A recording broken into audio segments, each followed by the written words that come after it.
Perfect. There you are. I made Excellent. it. Excellent. We did it. We did it. I know. I always want to give a big thumbs up every time, but it's really great because we have some friends joining.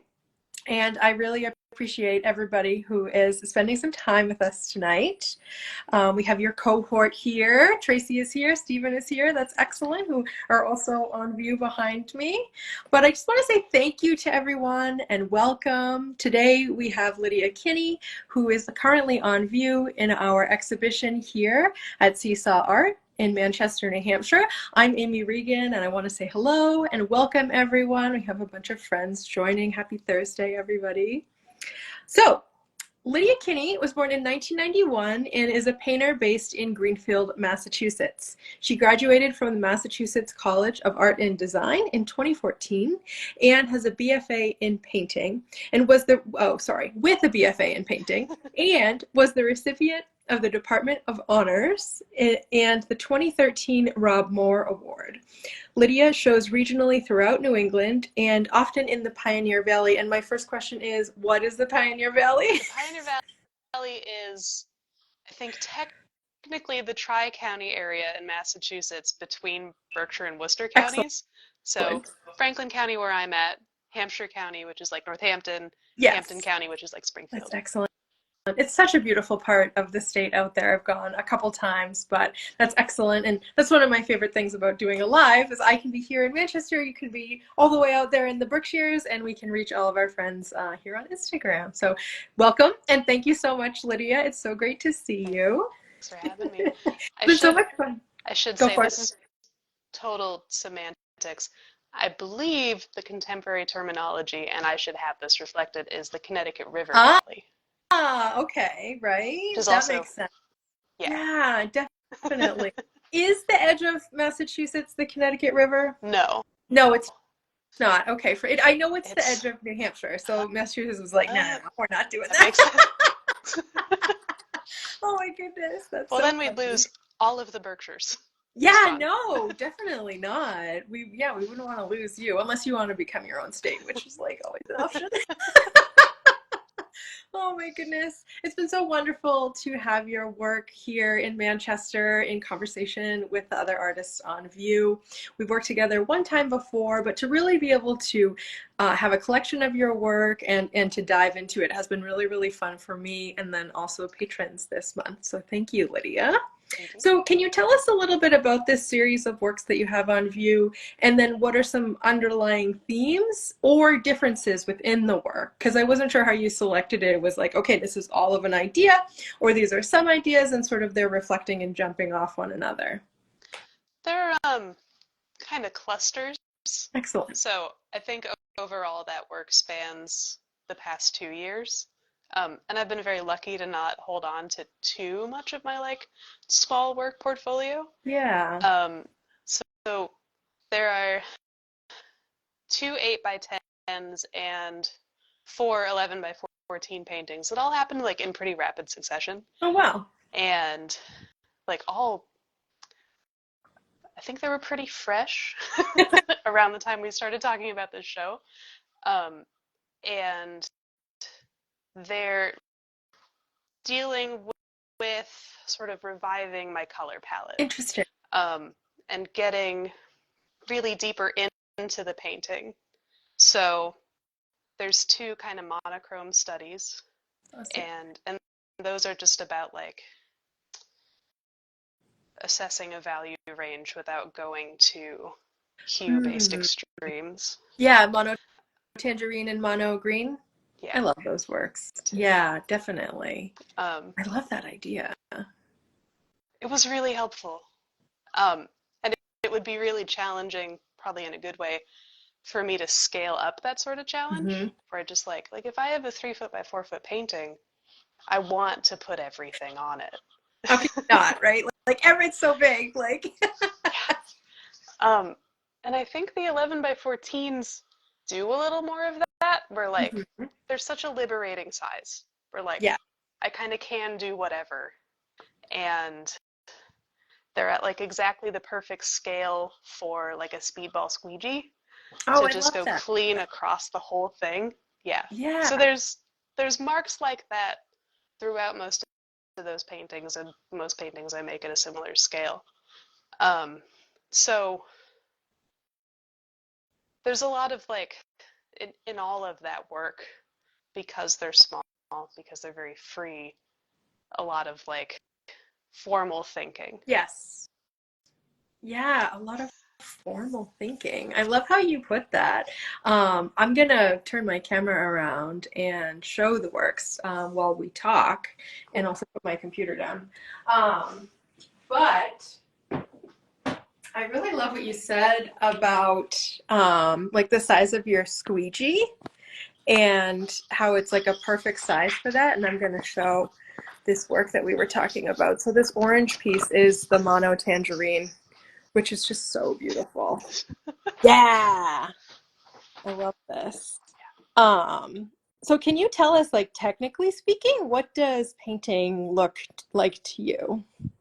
Is it That's a that's a like, great question. I don't know because I don't get I don't sort of get that there is a maybe there's brushes, but it seems a little bit different to me than what I've seen in the past. Look at these beautiful layers here. I love that. Um, with the work behind me still in mind, Yes. I don't necessarily like love a brushstroke to describe a surface. And so, Yeah. especially like most of the work that you have up currently, if there's brush work, it's to like fill in a really solid color Yes. or to describe something that was just too small to like mask off and cut out and seal, and Yeah. I wanted it done a little quicker than that. Um, but I don't, there's something about repeating a size with a brush and a Yeah. mark that I don't, that I'm like averse to exclusively in my own work. The perfect um, caveat, right? Like we've seen beautiful single brush strokes everywhere, but yeah, I love that like it what happens to me too is like I'll put myself in this box and it's like no, I don't like that, I don't do it, and then like you have to come up with all of these ways around it, which is where your creativity really shines through here. Yeah, I um, didn't mean to.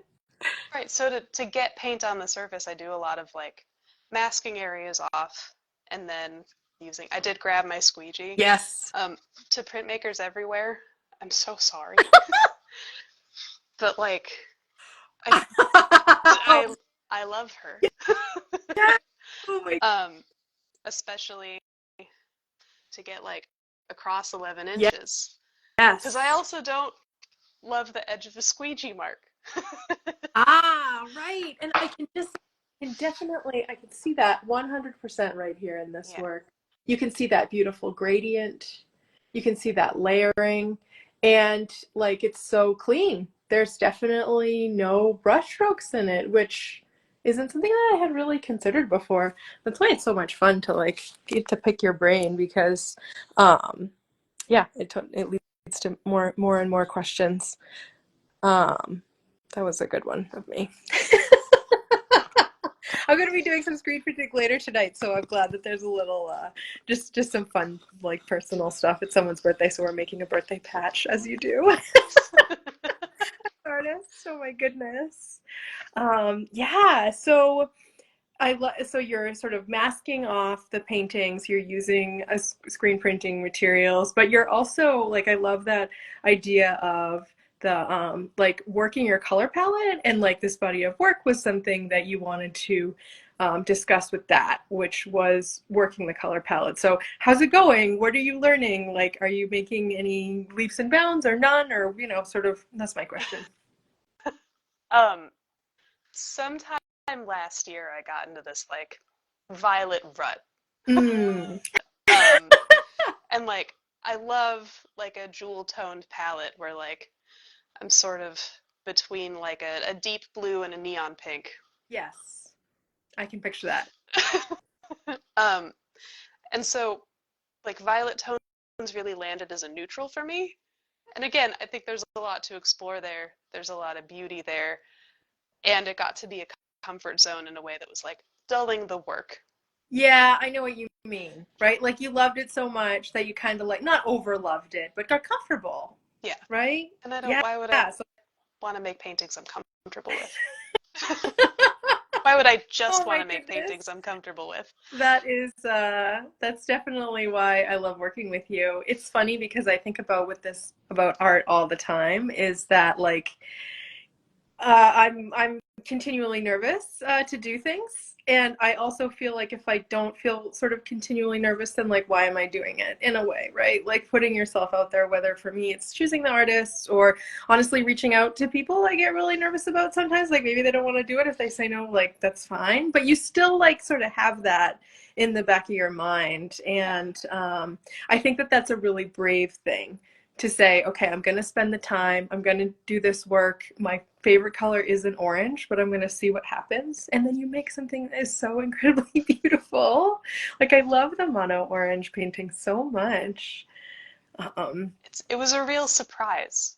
Was it? Yeah. Yeah. Because I set out, I like prepped 5 surfaces and I'm like, what are colors I don't use?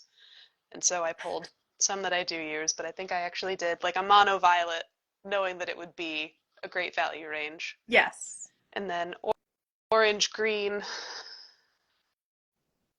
carbon black, which is just Interesting. not on my palette at all. Yeah. And one more that apparently was so successful I don't remember what color it was. Um, and I'm not really like an orange guy. And for Yeah. anyone like keeping score of color theory at home, like of course I mixed a complement to get that deep Yeah. brown. Like you can't.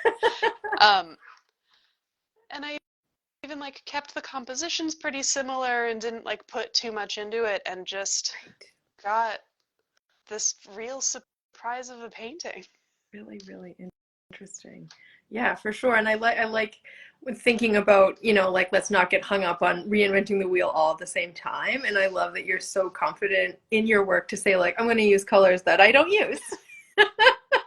I try to do that curatorial. It's like I know what my favorite things are, but it's like we got to mix it up. We got to make some new discoveries here and make some new Yeah. paintings or make some new friends. And I love the consistency of the square in a lot of your works, and they've been really really fun to enjoy and sort of dive into.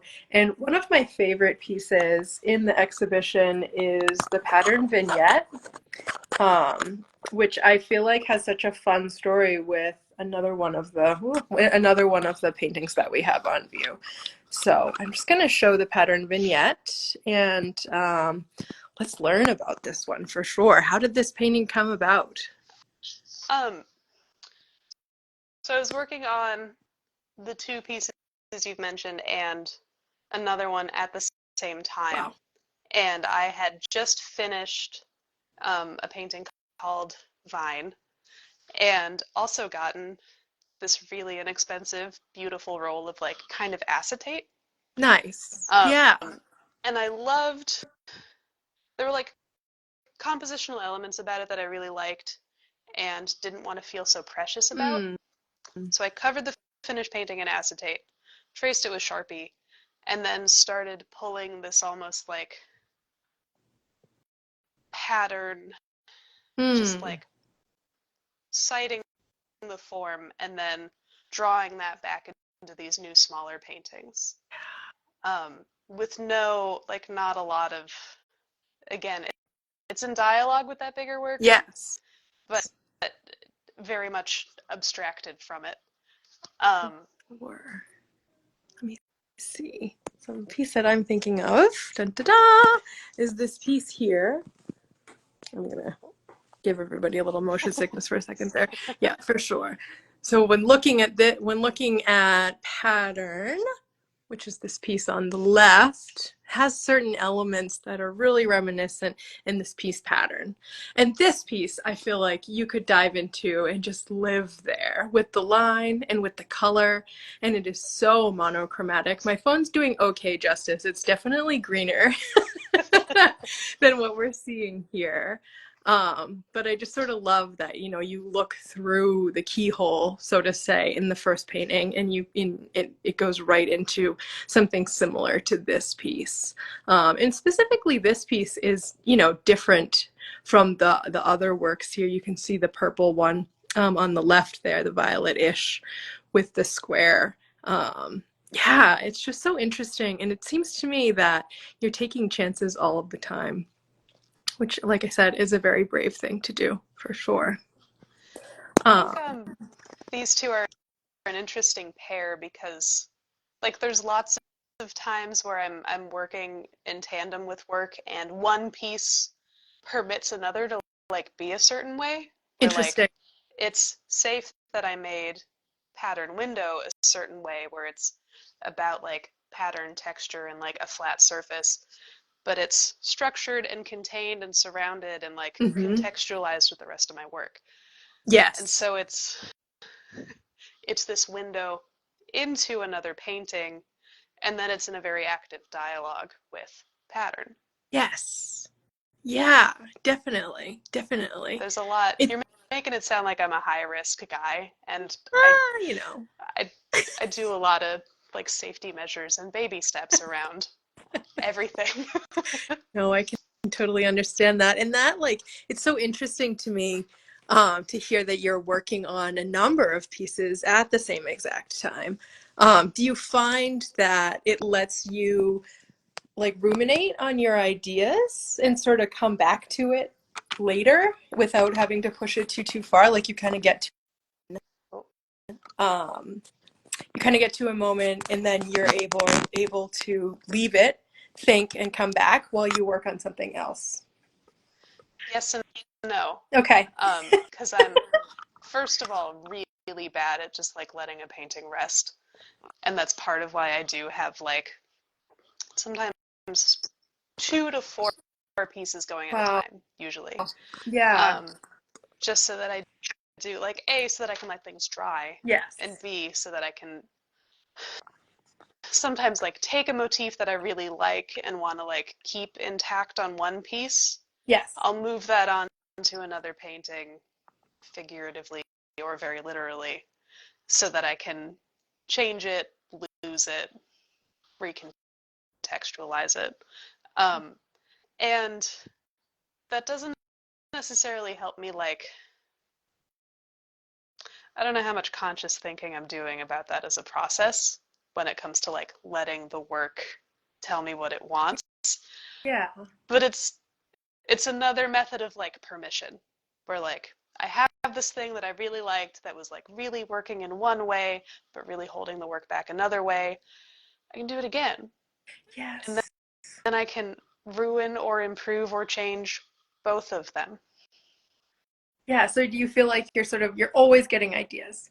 You're learning from the work, you're executing it in a different way, you're changing it, and then like sort of having this idea box that you sort of come back to. And so when you go into the studio, it's like you kind of know what you're going to be working on in a way. I have a pretty good idea. I think like my process is pretty similar work to work, and so like I know, I have a handful of like what next steps could be. Yes, Excuse me. Yeah. definitely. Man. Oh, that's so interesting for sure. What does your studio process look like? Like, is it in your home? Is it something outside of your home? How often are you going there? Do you like going there? Do you have to force yourself to go there? Oh my goodness. Um, I've gotten really good. I'm here full time now, which is Amazing. amazing. Cannot stress enough. And also probably temporary. Cannot stress enough. Um, A little sabbatical, right? Which is so nice.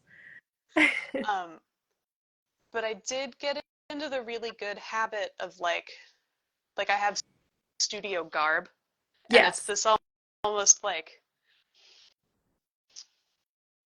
ritual is a very generous term because like part of the appeal is that these clothes cannot see the light of day. So like once I'm in like the crusty pants and like my foamy Birkenstocks, I am here. Yes. And so that's a good like grounding thing. And then I like being here. The only, like, I wish I could work on like phone hygiene about being here so that I was more I know focused. what you mean. But I am a big like music and podcast and audiobook guy in here. Yeah. Because I'm not thinking about the work with words necessarily, Mm. which I think is part of why I sound like this when I talk about the work. It's like, oh, what is my process like? Shapes, colors. Feelings, right? Yeah. Like gut reaction. Um, but I do really enjoy it. I have a studio at the Web Building in Greenfield, um, where there are a dozen other artists that I've been really bashful about more than just meeting casually. Um, and it is separate from my house, which I think is also a great, this needs to be work for me. Yes. Um, where like I have, kind of that aspiration of like, what if my studio was in my backyard so I could like have a crock pot going for dinner at the same time? And like, that's great. I don't think it would make me a better Mm. painter. Yeah, I know what you mean. And sometimes I feel like, I don't know, I'm a classic multitasker, but sometimes I sit back and it's like, why do I always have to do all these things at the same time? Like, can I just like Exactly. enjoy the process and be like, this is the only thing that I'm doing and just kind of go from there? Like, I love listening to podcasts while I'm driving, while I'm, thinking about other things. I also work from home, so sometimes it's like I can kind of pile in a couple things. But at the same point, it's like, let's just concentrate. Like, let's just enjoy the one thing that we're working on. And I kind of feel like that's a little bit of a societal thing, like as far as productivity goes, whatever that means. But yeah, I love that. And having a studio outside of your home, I love the idea that like, okay, you've got the painting clothes on. I sort of have that same thing with my work clothes, which are definitely not to be seen from here up or from here down. Right. Oh my goodness. Wow. It seems like you're very prolific. You're sharing a lot of your process online. People can tap in and follow you. You're a great follow for some really beautiful things. You had one painting that you shared earlier. I think it was yesterday. Lots of layers and like Ah, blue. And I don't know, there's like something going on in that work. it's it's sitting in maybe done timeout because I don't want to ruin it. Here, I can picture that. real time. We'll get Oh, I a love this. sneak peek. Really terrible social media habit on my part. I don't usually post finished work unless it is for an exhibition announcement. Oh, wow. Um, Yeah. which is maybe not the most sensible move, but I want to share the process and it Yeah. helps me to look back too and be like, what was I doing a year ago? Right. Definitely. Yeah, for sure. I love what Stephen Cabral said during his artist talk was he likes to share the process and nobody can get like too nobody can fall in love with the work that's in progress. Like that's a rule because he's gonna change it, and we're following along. But yeah, this piece is gorgeous. There's some fun circle motifs that I see. The color is just like so perfect. And I bet there's some gradient in there that I would love to see in person. But that's Yes. beautiful. And it's a really, really beautiful size, too. The Wow. 2430 is really, it's independent of my actual body proportions, feels very like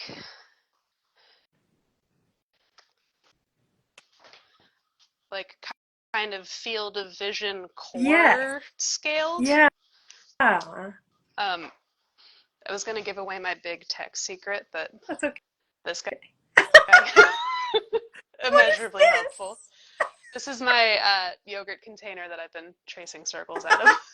I was going to say, that's like a really good circle. Of course. Like, I am thinking that you're just perfect at doing that, but very smart. Oh God, no. And Oh, they're my goodness. none of those circles are perfect either. Like Yeah, because that's I'm kind of, doing a lot of like taping and tracing and then inverting, I kind of want a little funk on there.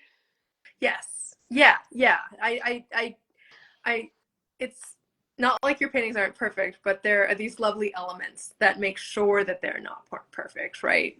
And that's something that like it's kind of I'm looking at mono orange while I'm talking to you, but it's kind of like letting the edges sort of spill through, and like it's about that layering, which is really beautiful, and it's almost like those sort of chance meetings, which is a really fun part of life that I sort of enjoy, when it's like, oh, if I didn't do that or if I didn't go there, then I wouldn't have seen them. And I think that there's a lot of validity in that.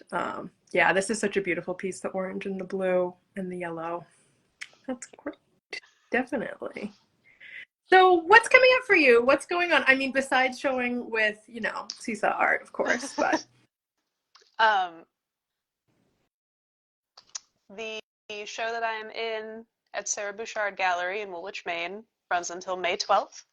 amazing. That's Everyone should try to get there if they can. I was lucky enough to attend the opening, and not only is it like it's like a life affirming space. Let me just say that. Like as a curator, I need to see these spaces that exist, and your work in it is represented so well and is in such a beautiful conversation with the other two artists. I also have to say congratulations for getting into that show. Definitely what I wanted to submit, and I'm not an artist. Like, oh, they're not going to let me, but I want to show there. Like, such a beautiful space and an experience as well. So congratulations, Lydia. Thank you. I will be up in Concord, New Hampshire on Sunday for the opening reception of Into the Ether at Pillar Projects, which is exciting and has really snuck up on me. I know, I noticed that overlap and I was like, oh, we've got, I love this. Pillar is great. We're such huge fans of Fallon and Mike and that space. It's a really beautiful project. And also the other artists you're showing with are amazing too. I'm excited. I've seen Kevin's work in person. God, he had a really great piece up at Cove Street, and I have meant to tell him that. I have not seen the work of the other artists in the show in person before. So I'm excited. I've been to Pillar before once or twice. I have no idea, how they always pack so much in there, because it's not much bigger than I Seesaw. know. It's like there's a little similarity between like how we're pulling off these art spaces. And of course, I'm jealous of their storefront. I drove by super late at night a couple weeks ago, and it was like I still could visit the gallery because it's all beautiful storefront and it was beautifully lit. And I was like, oh, it's so amazing. Yeah, so I'm excited to see what they put together. I'll see you there, actually. I'm going to do some early gallery hours so I can jump up there and say hello. Cool. Excellent. Anything else going on? Not that you have to share anything. Nothing that I can share yet. Perfect. I think, always a scheme. I love that. I do believe it's the last weekend for the Cambridge Art Member Prize show for Cambridge and Boston people. Excellent.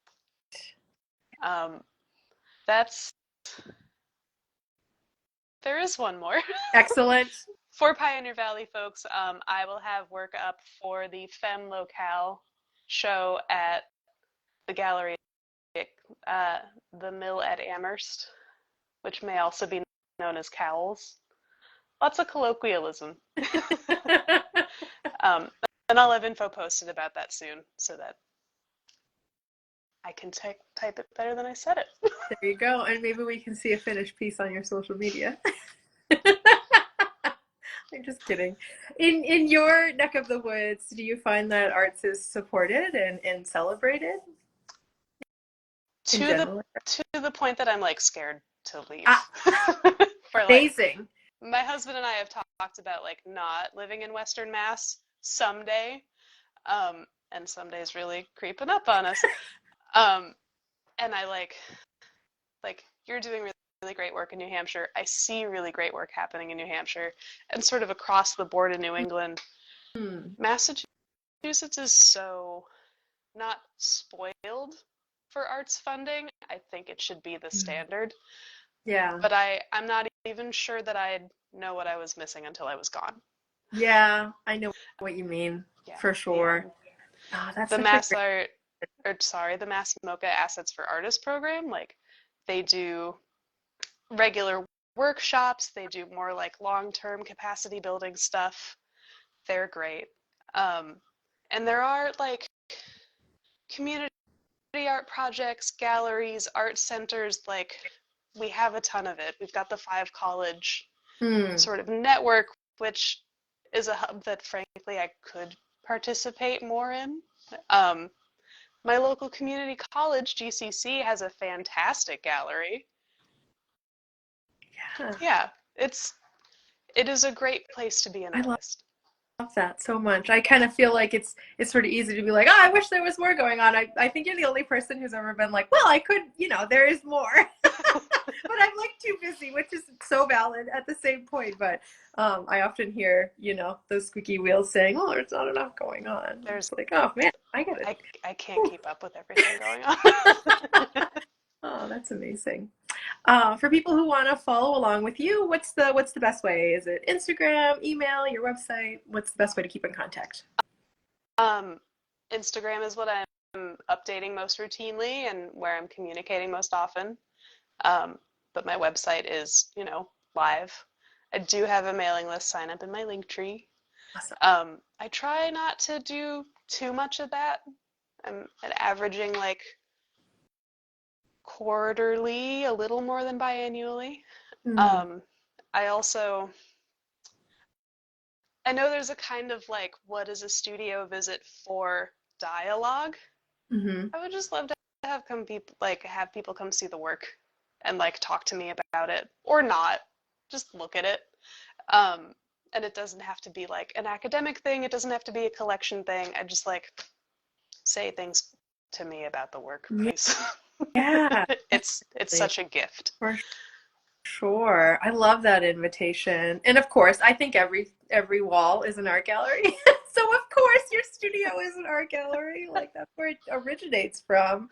Oh, those are such special moments. I have a couple friends who have studios in their house, and whenever I visit, I'm like, when are they going to invite me? When are they going to bring me downstairs into the basement and show me what they've been working on? And like it's so much fun to visit, watch the paintings change, and like, even if it's a 15-minute conversation about what they're working on, it's so valuable for me, but I can tell also for them as well. So yeah, get into art studio spaces. I'm a huge endorsement of that. I bet it would be so much fun to hang out there. If anyone has any questions for Lydia, please drop them in the chat. I have one last question and alarm. Um, Oh, I have to make sure to take a nice video of this exhibition that I'm standing in front of. So I set an alarm for myself to not forget tonight because I'd like to put that up tomorrow. It's really tough to stay in the arts. What are some of your recommendations for staying motivated or not staying motivated, or what sort of helps keep you coming back and working and diving in? I'm Oh, glad you're asking this. I'm really glad you gave me a preview of these questions so that I could think about it. you're welcome. Thank you for, taking the time to answer them so thoughtfully. I wouldn't want to deter anyone by saying there is so much, like layers and layers of privilege behind being able to be here, both in the capacity that I am Mm, now and in the preceding time, like between now and art school, and having gone to art yeah. school, which I don't think is a prerequisite for being an art maker. Um, so I have a lot of privilege and I have a lot of compulsion. Um, art making is definitely how I like self-regulate and kind of like not how I define my personality, but like Mm, I can't really imagine not doing it. mm, Um, and I think while the structure of being a practicing artist is something with a lot of privilege built in for me, that I would still find a way to be doing like kitchen table drawings and like be in dialogue with the work, keep moving somehow. mhm. Um, and I don't think that compulsion is necessary for everyone either. I wouldn't wish it on anyone. um, but I stay in here because it's really like what I know how to do. Mhm. Yeah, definitely. It's it's how you express yourself, and you have this super need to want to do that and return to it. Oh man, that's so true. I love that, Lydia. Yeah, I know it's funny to me because I've been passionate about exhibiting artwork, so I kind of wish sometimes that it would be a little more fleeting. Like a come and go thing. It's like, no, like I'm serious. I'm on. We've got the shows in multiple spaces. I love doing them, but you kind of get to that point where it is a grind. And, you look at your calendar and you're busy and all, sort of all everything that sort of comes down. I also spend way too much time on social media, like getting stuff ready for posting and promoting, which is like fine, but it's like, it's just when it comes down to it, it's something that you sort of choose to come back to continually day in and day out. And at the same time, I'm so thankful to know that I have something that I'm so passionate about. So that for me, there's always that like sort of that back and forth. And I always come back to knowing that there are so many artists out there who would be so wonderful to work with and have so many beautiful ideas to share on an, in an exhibition form. And just because I love to do it, I want to work with them and try to help out the scene overall. So I come back to like, nope, I know Lydia's working as hard as I am, so I got to keep it going too. Right? Oh my goodness. That's amazing. Well, thank you so much, Lydia. Really appreciate the time. Thanks for this preview of this beautiful work too. Thank you for having me. Definitely. And anyone who wants to come by and see the work on view, it'll be on view until Sunday. I've got some available appointment times. You can also check it out online, which is a little more accessible for everybody. And yeah, thank you so much to everybody for joining. And I really appreciate it, Lydia. It's been a pleasure. Thank you so much. Thank you. We'll talk soon, everyone. Bye.